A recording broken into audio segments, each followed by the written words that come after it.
ऐसा है हम प्रत्येक ज़िले में अपना कार्यक्रम बनाकर, क्योंकि इस समय टेम्परेचर ज़्यादा है प्रगति का, किस तरीके से बिजली का संचालन हो रहा है, कितनी मिल रही कितनी नहीं मिल रही, उसी का समीक्षा बैठक डीएम साहब से सभी अधिकारियों की देख रेख में हुई। हमारे जनप्रतिनिधि भी उसमें शामिल हुए।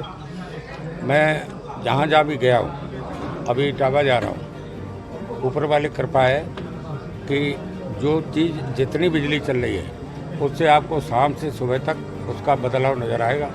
बस इतने कह सकता हूँ। और ये जनपद में बिजली की व्यवस्था आपको कैसी है? हमें तो मालूम नहीं, जो है उससे सुधर जाएगी। स्मार्ट मीटर वहीं राहुल स्मार्ट मीटर सारे ख़त्म कर दिए मुख्यमंत्री जी ने।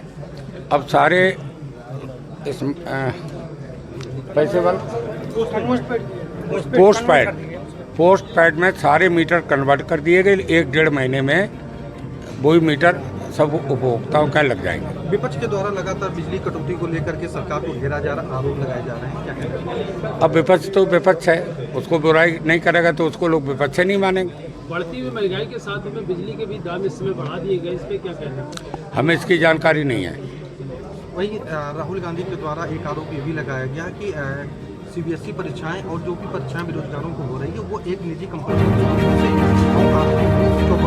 राहुल गांधी क्या कहें क्या न कहें, हम सब लोग जानते हैं। असल में राहुल जी का पीड़ा क्या है। पंडित जवाहरलाल नेहरू जी प्रधानमंत्री हुए, उसके बाद इंदिरा गांधी जी हुई, उसके बाद उनके पिता राजीव गांधी हुए। राहुल ने समझ रखा था प्रधानमंत्री का पद हमारा पैतृक अधिकार है, और अब वो चीज़ उस परिवार से अलग हो गई।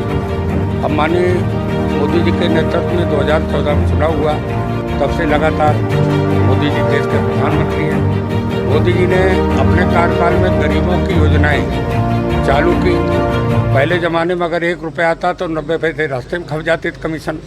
अब जैसे किसान सम्मान निधि है, पूरे 1 बटन मोदी जी दबाते हैं, सारे किसानों के खाते में पैसा आ जाता है। या जो भारत सरकार की योजना है या उत्तर प्रदेश सरकार की योजना है, सारा पैसा खाते में लाभार्थी की जाता है, बीच में कोई दलाल नहीं है। तो निश्चित तौर से उस समय मोदी जी जब प्रधानमंत्री बने थे, भारत दुनिया में 11वें नंबर पर था, और जब मोदी जी का 11 साल का कार्यकाल पूरा हुआ तो इधर अब विश्व में भारत 4थे नंबर पे है। ये बड़ी बात नहीं है क्या? 12 से 17 माननीय अखिलेश जी मुख्यमंत्री थे, और 17 से अब तक माननीय योगी जी हैं।